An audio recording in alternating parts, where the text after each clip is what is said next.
Hi everyone. Today I have the great pleasure of reconnecting with Susanne Legena. Now, actually, in full transparency, Susanne and I had a coffee yesterday to catch up and prep for the meeting, but I think it was more catch up and less prep. So we'll go through this, but as I got to know Susanne over a few years ago, that won't get in her way going forward. So that's all good. Background to how Susanne and I met was when I was co-authoring this book, Giving Hope. And Susanne is the CEO of Plan International Australia, who are a case study in the book. So it's going to be great to explore where did you go from there going forward. Welcome, Susanne. Do you want to tell a little bit about yourself? My name is Susanne. I'm a mum of two kids. One's 10, one's 27. I work for Plan International Australia as the CEO, kind of an accidental CEO in some ways.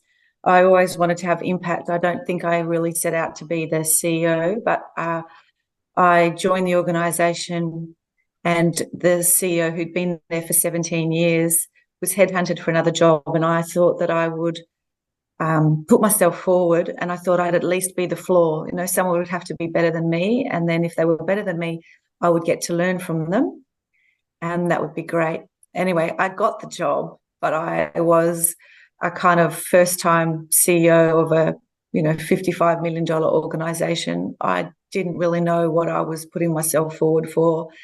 And the last 5 years, I think, has been my real-world MBA in everything to do with how to both run a business, but also how to get the most out of people and how to learn to lead in a really difficult and volatile environment. And just throw a pandemic in, for good measure. Yeah, exactly. As you go through that. I think you're selling yourself short. I remember you and I having a conversation prior to your board presentation, going for that. And you're worried that the previous CEO had been there a long time. You'd been there a little while at that stage, and would they want change? And I think they saw what you used to push me all the time with your thinking, and I'd go home and have to digest it and right, that's a good idea, and go through that. So I think they saw what you could really bring to the role, which has borne fruit going forward. I checked out your LinkedIn profile. You worked in government for a while, and then you joined Plan International. What drew you to the not-for-profit? I actually started as a youth activist when I was 14 years old. I've always wanted to change the world, and I've wanted to make it better. And I started when I was 14 in a kind of international student movement as a leader. It was a very transformative experience because it was an organisation that was student-led. It was a movement for, by, and among secondary school students. We ran the entire thing. We hired people, we fired people, we managed them, we organised campaigns, everything we did ourselves. And to be honest, it was the best training ground to become a leader, because we had adults who coached us. They steered us and coached us, but the actions were ours. And then I started studying, and I pretty much worked on the front line of services. I worked with young people mostly, homelessness, young pregnant women. I worked with women fleeing family violence or gender-based violence, kind of working on the front line in those services. Always kind of had this commitment to the most marginalised, the poorest people, the people on the edges of society. I always really wanted to serve there. But I was really struck by, I kept asking myself, how did people end up here? How did they end up here? And I kept thinking that all these things before they ended up where I saw them, that could have been interventions that might have changed the course of their life. And that made me really interested in kind of policy and what governments can do, and the way that they can influence and invest in people from the early years all the way through. So I started working for a senator. I worked in the federal parliament for a number of years, and I learned how the committees work and the Senate operates, and how things make the media and other things. Then I traveled overseas. I came back and worked inside the public service. And that was really interesting too. I got to see how the public service operated. And then I kind of got tapped on the shoulder to become a chief of staff to a minister in the Victorian Parliament. And he was responsible for energy and resources, and also for community development, and later on the arts. And we were going through a period of trying to really massively transition the Victorian power economy from coal to more renewable forms of energy, and to thinking about energy efficiency in a carbon market. So it was, again, like a big change opportunity. And we had this thing called a Fair Victoria, which is really around how could you bring all the government departments together in a more holistic way and think about how you could genuinely tackle disadvantage in a systemic way. Being a chief of staff for 4 years is like a 24/7 job. Mm-hmm. And I felt really burnt out. At the end of the 4 years, my minister retired, and we lost that election by one vote, by one seat. And so I actually got a redundancy from that, which I hadn't anticipated. I was going to finish when he finished anyway. And I was really burnt out. I mean, I had spent a year with a phone on my ear, and I knew that I was burnt out because I went on a holiday with my family, and I was wound up like a coil, and it took like 2 weeks for me just to like slow down a little bit, walk around an island in less than 2 hours because I was just like wound up. And I remember my son at the time, he might have been 14, saying, or maybe 13, saying, I forgot that you could be fun. And I realised I hadn't been fun for a very long time. And I thought I spent a lot of time as a chief of staff managing issues and stakeholders, and kind of making things not be on the front page of a newspaper. And I thought, the next job I do, I want to take everything I know about change and I want to put things on the agenda. So this opportunity came up at Plan. Two things really drew me to it. This focus on young people. They said on their website, we don't just work with for young people, we work with young people. And that was like an echo to that young woman that I was. So that kind of was exciting. And they had this very strong focus on girls and gender equality. I'm the eldest of 4 girls, been told my whole life that I couldn't do things because I was a girl. So that campaign was really compelling for me. I'd also been trying to have a baby for a really long time on IVF. And my 2 sisters had had children, both girls at that stage. And I had started to imagine that maybe IVF wouldn't work for me. And so I started to think about what kind of life I wanted to have if I couldn't have more children. And I wanted to still be connected to making life better for children and for young people.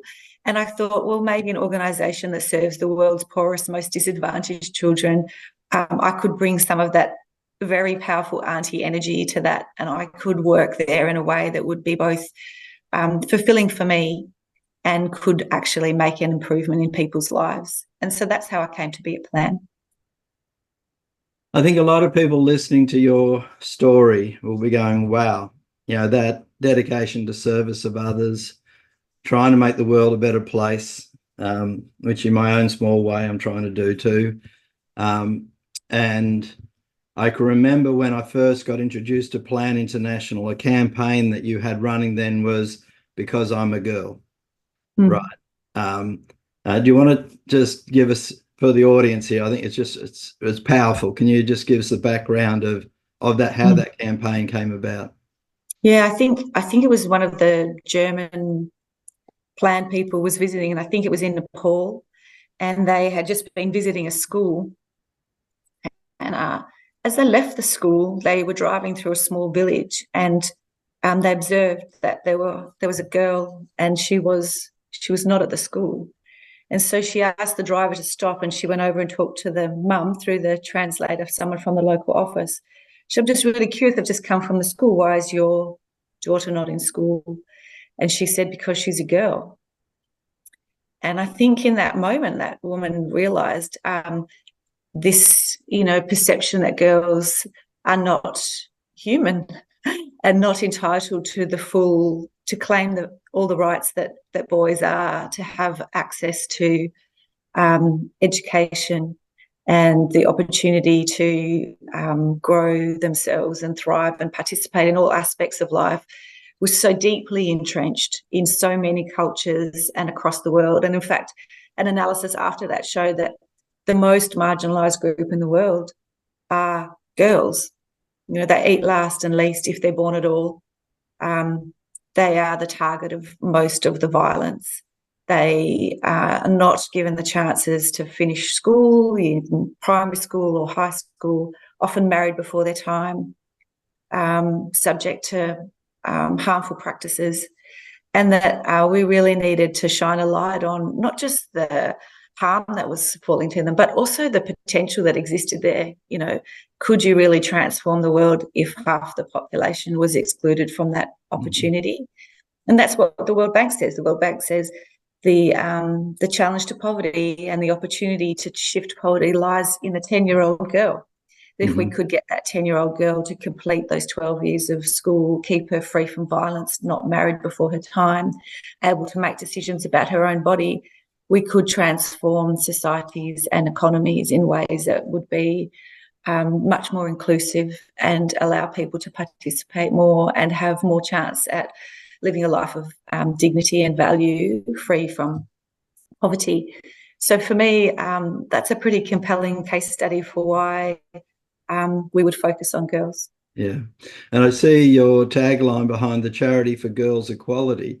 Now, back when we were working together, that wasn't, the focus was on boys and girls, but you've really honed in on that focus on girls. I think what I would say is, because people ask this about our theory of change, we of course know we do work with boys and girls. Mm-hmm. And I think what we've got sharper at is saying why we would do that girls' equality is actually the outcome we're looking for. Mm-hmm. We're looking for a world where everybody is equal. And in fact, we've actually changed our tagline again, which hasn't been manifested in our brand there, but it is until we are all equal, is what we've changed it to. But we know that to change the world, you have to work with men and women, you have to work with boys and girls. And it is our abiding belief and evidence base over more than a decade now of working in this field that actually when you have more gender equal societies, everybody does better. Mm-hmm. Along your journey, what have been the highs and lows?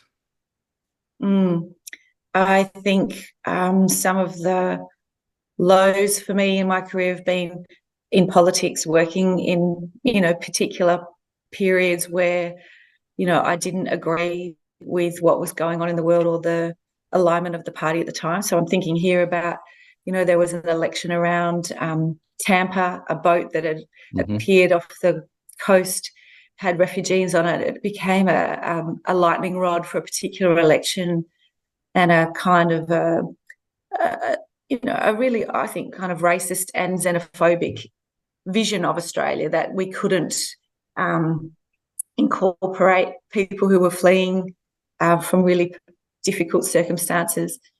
That was a really low point. I think the last couple of years under COVID have been the most difficult experiences I've ever had, both managing my own energy and also the energy and well-being of my staff group and our global colleagues and partners, while like homeschooling a 10-year-old, trying to do your job, keep yourself well and mentally well.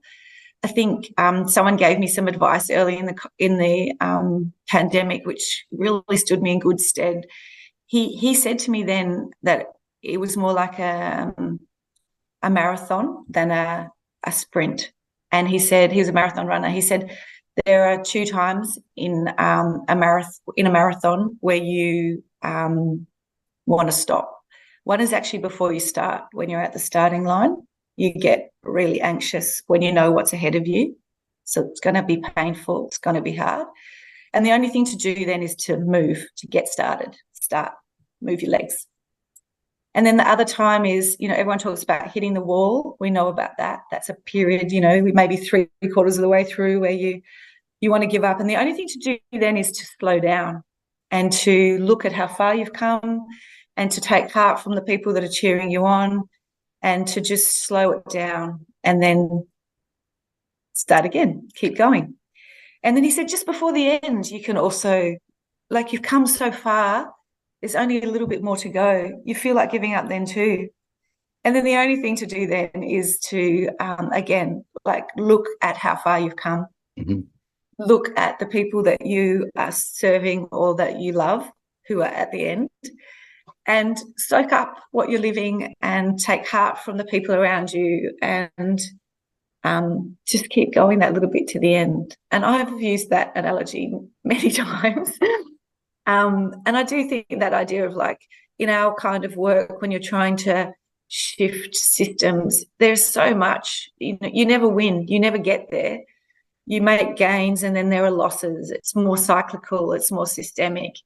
So you do have to really mine the gold. You have to look really carefully and capture all the improvements you're seeing, the stories of change, the one person's life that's been influenced, the evidence that's showing that there is improvement in particular places. And you have to really focus on that, or you could be easily despairing. Mm-hmm. Simon Sinek wrote a book, Infinite Game, and it's like it's never ending. And if you try to get to an end, you're going to fall off the end of the cliff.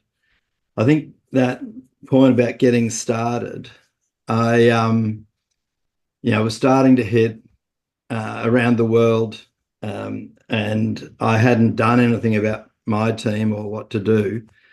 And one of my people rang me on a Sunday and said they've just been talking to a doctor friend who said this is going to get bad.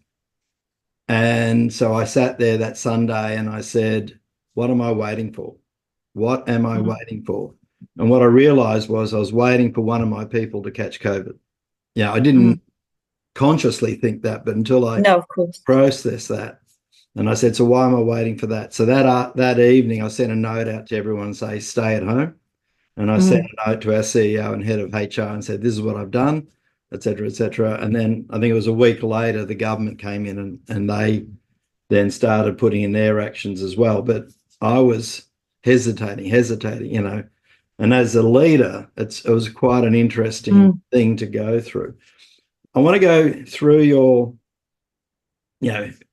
what you went through, new CEO, learning almost on the job, pandemic and all that sort of stuff. But before we get there, when we started writing that book, Giving Hope, as you mentioned before, Ian Wishart was the CEO.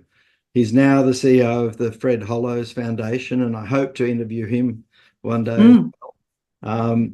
And actually the opening vignette in the book is him. He's amazing. He's an incredible humanitarian and an amazing man. But he shared your strategic plan with me, and it was about lean thinking and agile and all these concepts. And I said, where did this all come from? And he just said, Rob, we're writing our strategic plan. It was my fourth one here, and I had a blank sheet of paper and I didn't know what to write. So we just went out into the world. And then you became CEO and we continued the journey. What were the lessons out of how we worked together through the book that you took from that and maybe have applied or used in your thinking going forward?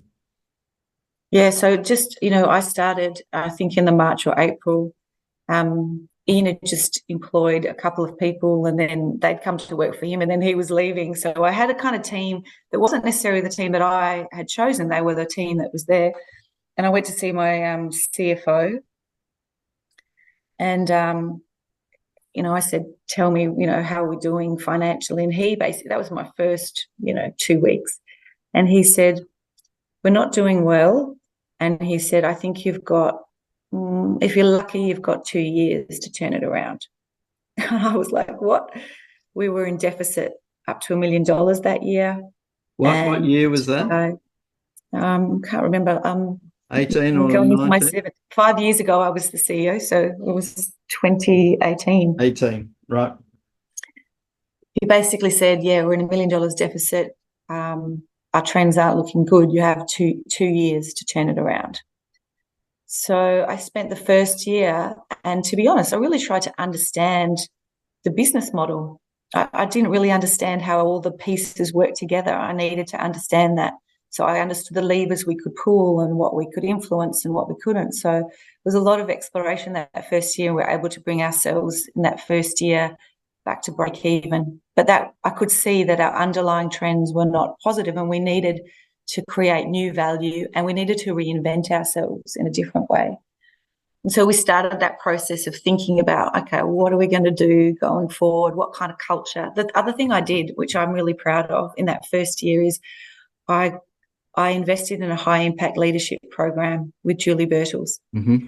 And I made it open to anybody. So it wasn't hierarchical. Anyone who, you had to nominate yourself and you had to indicate what you would wanted to get from it.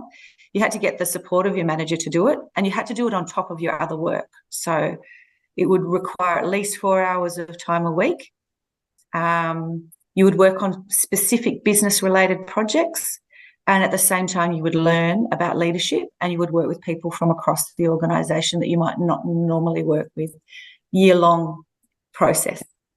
It was transformational because we got to work on. We had like a living working group tackling the issues that we'd identified as being strategically important to us, but we were also lifting the calibre and the quality of the leadership that existed in the organisation. It was a radical way of thinking about leadership, not by position, but by virtue of your capacity to take initiative and to identify places where you could have influence or autonomy to act. And it required people to work across silos. So people were working with people on a particular issue or project. We launched a new product. We tried some new things, some of which failed. We seeded some ideas that have come into fruition now, many years later. They were just like blue sky thinking at the time, including a subsidiary organisation, which we've just started, like a for-profit business social enterprise that sits outside our org. So it became a really powerful catalyst for the kind, and it gave me a taste of the kind of organisation that I imagined. So when I was talking to you, the thing that really struck me was you started talking about the issues with functional teams and the way they operated, and you also gave me some frames like mission-based organisations and how they're structured and organised, and how the kind of thinking needs to be in order to elevate the kind of leadership that's needed to navigate in a very volatile, uncertain kind of environment. And that idea was the radical thought that, when COVID hit for us, for the first part of COVID, we didn't know if we'd get JobKeeper. So really my thoughts were, how can I keep solvent for as long as I can, and how will I keep my staff employed? And so, our staff were amazing. People took their holidays, they took pay cuts. People did amazing things in order to keep our organisation going. When JobKeeper hit, that saved the day. It allowed us to focus as first responders on how we could bring very much needed support to the poorest communities in the world who didn't have access to these incredible health systems and vaccinations at that stage. And also a lot of our work had involved us travelling, and now we wouldn't travel. We had to do it virtually. So we had to build the trust and the capability of our teams on the ground to do things that they would have normally been supported to do, but now they had to do themselves, and they did beautifully, let me just say. So when COVID hit, we were re-strategizing. And I remember saying to my board, we have to think about what we want to look like at the end of this, and it's not like what we look like now. And so we embarked during COVID on workshops and strategizing, analysing what was going on in the world, thinking about what we needed to do. We identified we needed to save $1 million out of the business. We needed to send more of the resources to our partners overseas so that they could make better decisions. We needed to shift power closer to where they were, away from us in Australia, more to our partners on the ground who were closer to the work and better placed to know what to do. And we needed to radically rethink about what our actual role was in the world, our world. So we talked about our sustainability, our legitimacy, and our relevance, and they became the 3 pillars of our current strategy. And so we strategized for the first year of COVID, and then it was clear we needed to restructure. and we waited and waited. And I did a lot of that design, and a lot of the design I did was to flatten the structure, move out of functional teams, create a bigger leadership team where people came together, less thinking about, and I thought about the organisation like a value chain. So I have engagement to action. These are all your sort of public engagement, communication, fundraising and advocacy, all the way to impact to scale. And that is all our programming, our business development, our grants side of the business, our taking models to scale, our kind of innovative ideas of like taking pilots to bigger spaces.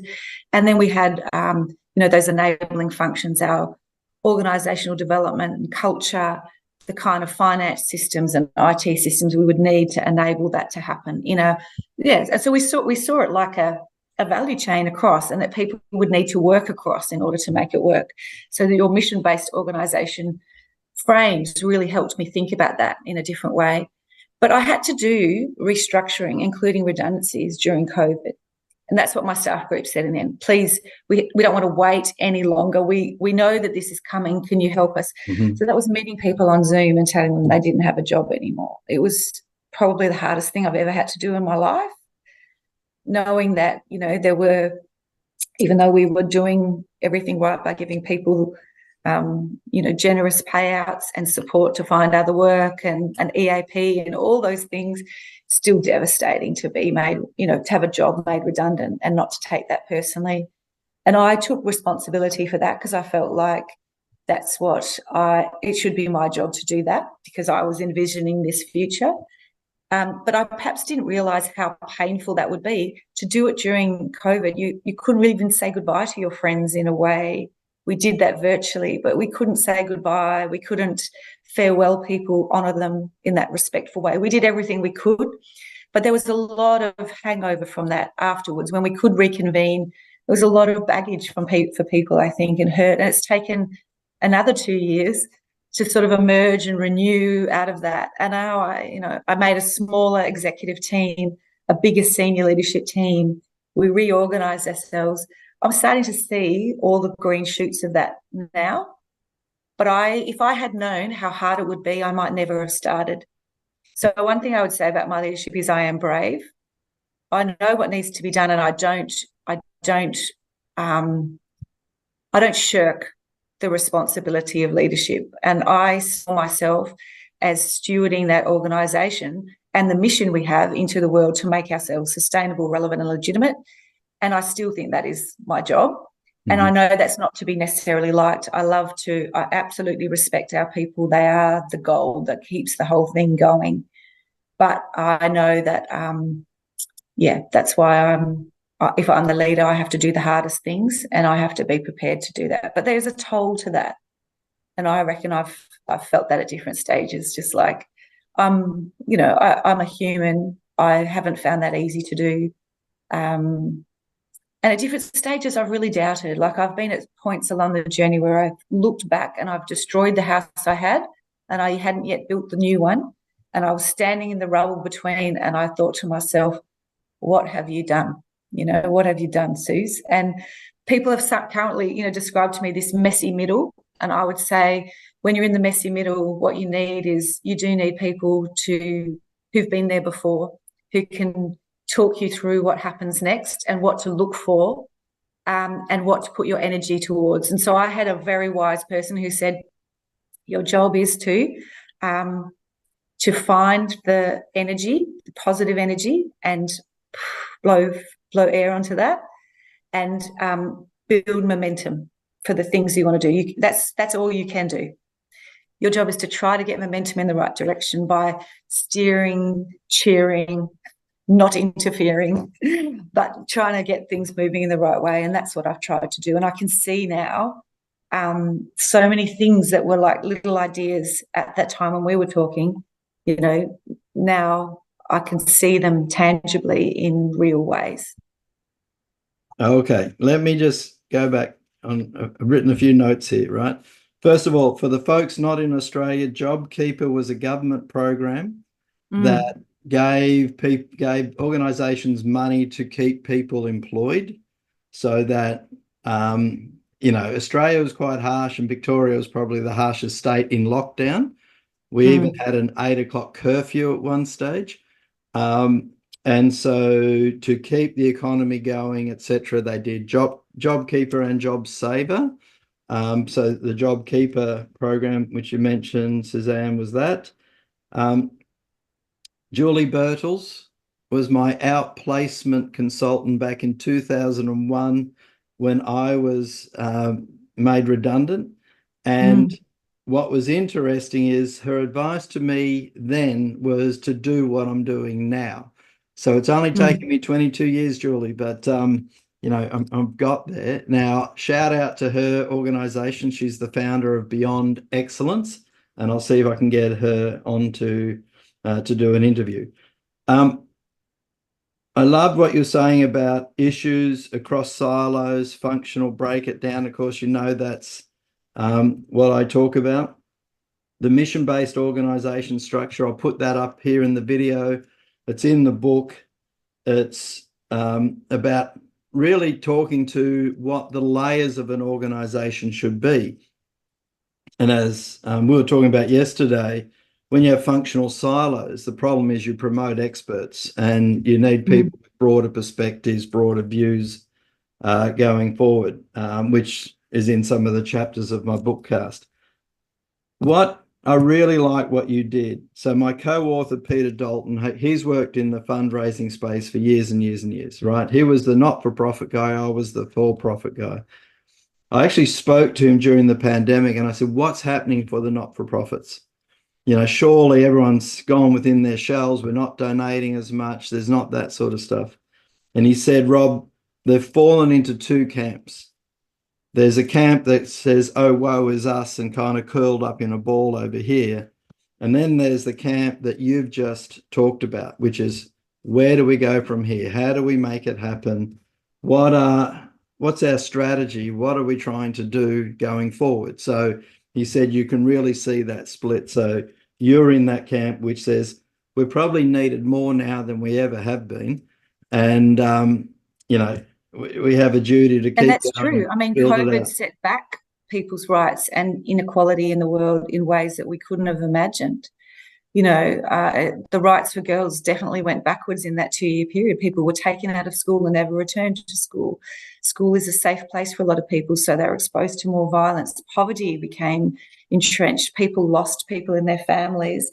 Medical and health services got put under enormous pressure. So, if you're thinking about what's going to happen at the end of it, a global pandemic is a really, well, it was a very sobering reminder of how we are actually all connected. I mean, if we say this in our work all the time, but I think we felt that in a way so acutely that we were all connected in this sort of very delicate way. And that we probably needed to remember that all the time, but we were made aware of it then. And how could we use that as an opportunity to start to envision a different kind of world where we still are all connected, but we could be lifting people up and out of poverty and into some more opportunities. You pushed, I wrote these comments down. We really had to work well with our teams on the ground because you couldn't travel. We had to give them resources. We shifted power to our partners on the ground. I'm a big advocate for that, right? Yeah. So have you kept that up? Have you? Yes, because how did you find all that? Yeah, well, I think that's really interesting. What really shifted is I think they always knew they could do it. It's just we were busily controlling and monitoring and evaluating. And what we learned is that that can all be done on the ground by the people who are already there. They were already doing it anyway. What changed was the dynamic and the relationships. And so what happened afterwards is I think some of our team would have loved to just go back into the way we used to work, but our teams wouldn't let us, and I think that was really powerful. They didn't want to go back to the way it was before. It was a very uneven power structure, and I think they're pushing even harder that it gets shifted even more to them. So I think it was an incredible intervention that really did shift something very fundamental. And it's really challenged this idea of where expertise sits and what expertise can and should do. I mean, I think international development became very sort of technical, like technical experts, technical specialists. But actually, you know, in a more democratized world where education is more wide, you know, there is a kind of technical expertise, but then there's also sort of a contextual expertise, knowing the language, the people, what motivates people, what behaviours are to be expected, what will motivate people to change, all these things that sit there. And it's the combination of these things that embedded in a place can really be catalytic. And so I think what we're seeing now is, I don't think we'll ever go back to the way we were. And I would be saying to you that over time, our organisations will probably have fewer technical experts, and those technical experts, or those people with the contextual expertise as well, they'll sit inside the places where they work and they will drive that. And our job will be something different, will be to maybe our function will be different. Our job will be to get resources for that, or to convene others who are in that space that we can see or that we're connected to. It will be to amplify what they're doing, not to amplify what we're doing. How have you measured the impact of that shift? No, I'm not sure how you would measure it, by the way, but no, I mean, I think you probably there are some KPIs and evidence. It saved us a lot of money. So you can see one measure is that it actually reduced our cost base because we weren't traveling so much. But what you're seeing more is that, you know, I think this is so powerful. When you lose control, you think that you're losing control, but actually what's happening is someone else is just taking up that control. And your tendency, if you're used to having the control, is to want to keep it. But, you know, that unleashing or releasing and letting other people take the control, I think you're starting to see that, and you probably measure that over time in, more powerful, locally based organisations receiving a bigger proportion of the global funding for the work that they do. That's what you'd want to see as a measure of this over time, and it's definitely headed in that direction. What does the board think of all this? How have they responded? I think, the board's changed. They go through sort of 10 years. Some of the people who were with us during that COVID period are about to finish their 9-year term. Mm-hmm. And then the other people have come in and post that time. So they don't have that history of the where we were before, the during, and then the after. So I think there'd be a board now who are seeing the after effects, who, pushing us to do more again and think more radically again about other things that are disrupting us, like what will generative AI do? How might we use technology more powerfully? So many different things that I see as opportunities for us that we really haven't embraced yet. So I'm still there, 5 years in. We are doing well, but we haven't realised our vision entirely. And there's still work for us to do. This is what I would say about strategizing now, is that it's an evolving process. We've gone to using more agile method of annual planning, using objectives and key results, because it drives us quarterly, but it also gives us quite ambitious goals each year that take us closer to that vision we had over 5. But even now, we're halfway through that 5-year vision. The world is changing around us. We have to readapt ourselves. So I can see us as a constant state of evolution, really, of adaptive evolution and innovation, if we are to, continue to thrive. And I see that there are risks emerging that I had never considered before. So misinformation, disinformation, largely through social media channels. We really saw that during COVID. People went into sort of bubbles, and then you're the algorithm reinforces beliefs you have, even if they're not factual or they're misinformation. And you kind of lose touch with actual people, and you're not being challenged. And workplaces are amazing for this, because you don't really choose who you work with, but you work with a broad church of people across ages, cultures, experiences. And that can be a really powerful place to have your ideas tested, and it's, you have to get out of your bubble. But that's making workplaces also more contested. You've got 5 generations of people working in a workplace now. All of them think about work really differently, think about wellness really differently, mental health differently. Their expectations about what workplaces will do and deliver to them are really different. So adapting ourselves to creating cohesive, powerful, safe, but, vibrant workplaces is a challenge. And I don't really feel like we haven't really got hybrid right.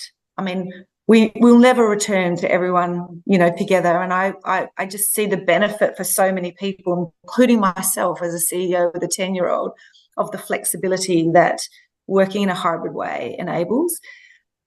I don't know if we'll move to full remote, but I just feel like hybrid, we've kind of got the worst of both, and we haven't found the best of both.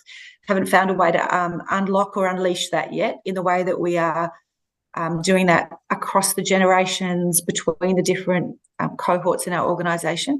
So that remains, an ongoing project for me, is trying to learn from who's doing this well and to evolve ourselves to be that kind of workplace that people would want to come and work at and give their talent and skills and passion to. So my last role, we went to hybrid. And what I said to the team, I said, how many of you lived through the last pandemic, 2007, 1917, etc.? And the answer is no one. So no one knows what they're doing. And let's all work and do this together. And I had people coming back in 2 days a week, and they thought I was cruel because I made our anchor days Monday and Friday because I'm old-fashioned. Since I've left, they changed it to Wednesday and Friday, and they've now just changed it to Wednesday and Thursday. But no one knows what they're doing. So no. What I am going to do a chapter in my book cast on working from home.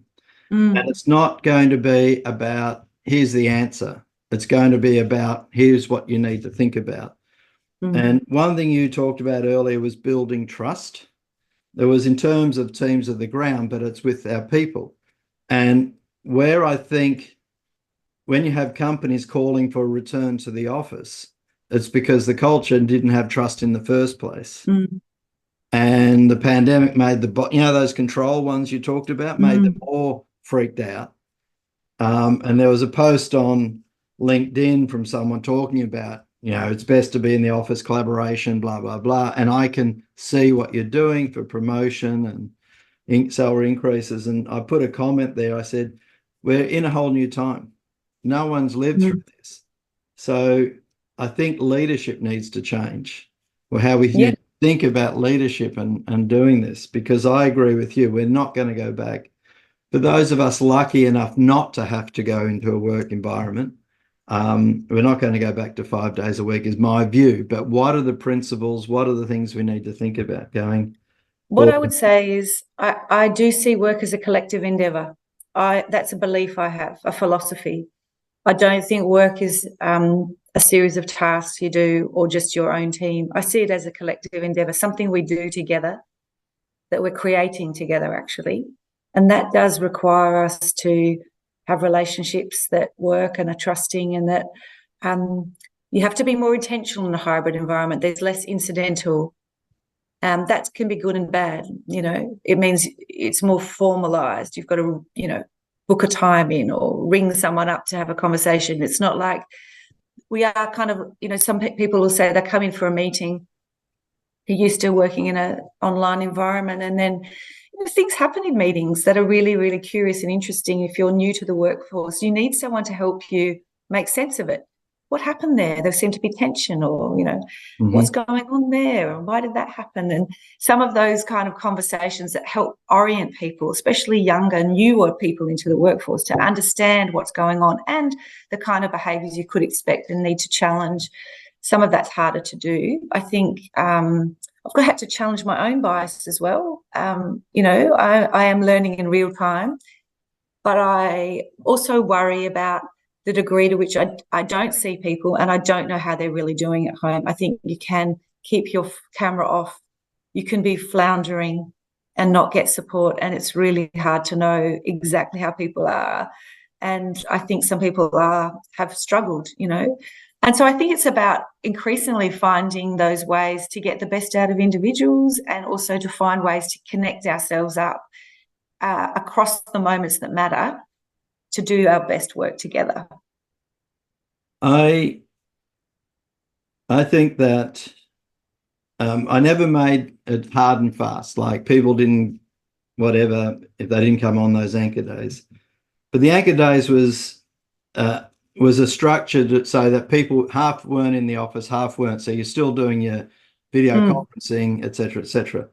But what I wanted was people wanting to come in to meet, et cetera. And what I loved was we had Teams groups and stuff like that. And every now and then there'd be a photo, a group of them, especially the young women, were all out together. And I just love that, you know, when they were socializing together. It reminds me of Marcus Buckingham and his co-author, the book First Break All the Rules, out of the Gallup organizations. And they found 12 questions were the most important questions for employee engagement. And one of those was, I have a best friend at work.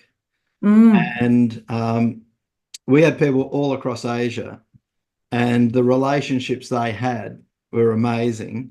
And we're still on a WhatsApp group because we got hit by the tech wreck and we had to downsize. So I went through making redundancies like you did last year.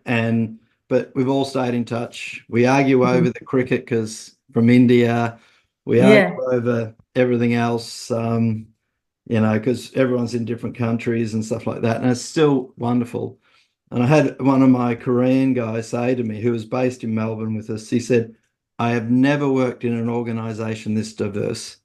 And I think that you can't force collaboration. You can't force community. You can't force, you got to create the environment. So that's the sort of principles. And then a test of that is if people turn up, set them free. And if they turn up, you know, then you know you're doing something wrong.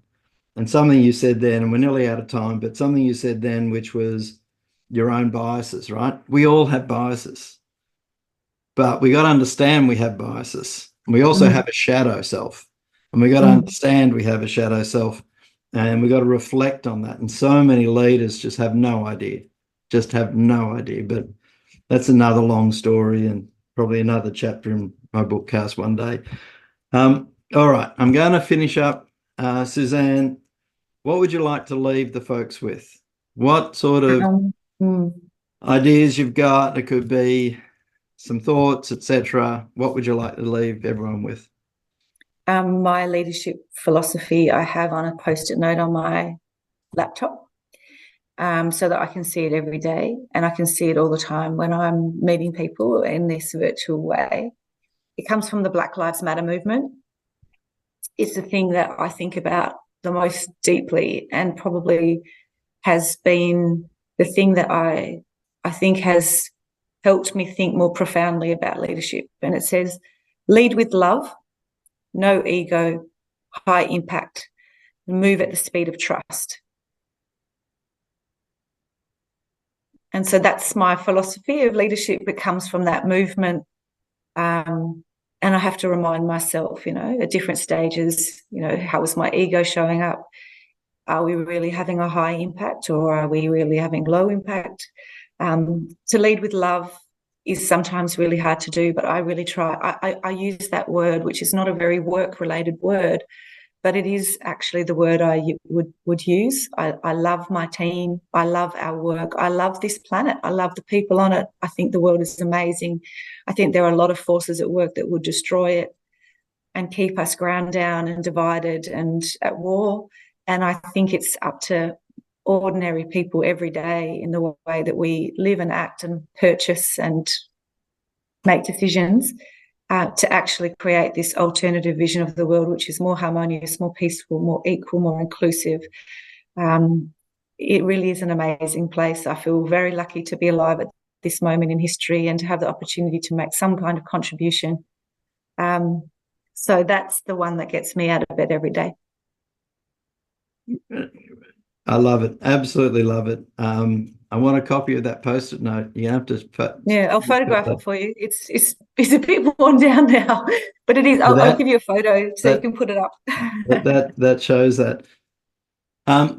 Sorry to harp on. This is my ego coming out. Sorry to harp on the giving hope, but we came up with the 6 dilemmas of not-for-profits, and one of them was return on investment. So everyone out there, folks, when you give money to a not-for-profit, you want to know that they're giving hope to their organization. And I can't recommend Plan International high enough. You've heard Susanne, the leader of this organization, talk, and they're delivering return on your investment in donating to Plan International. So please go to their website, and if you feel free, please donate money to them, and they're doing a fantastic job out there.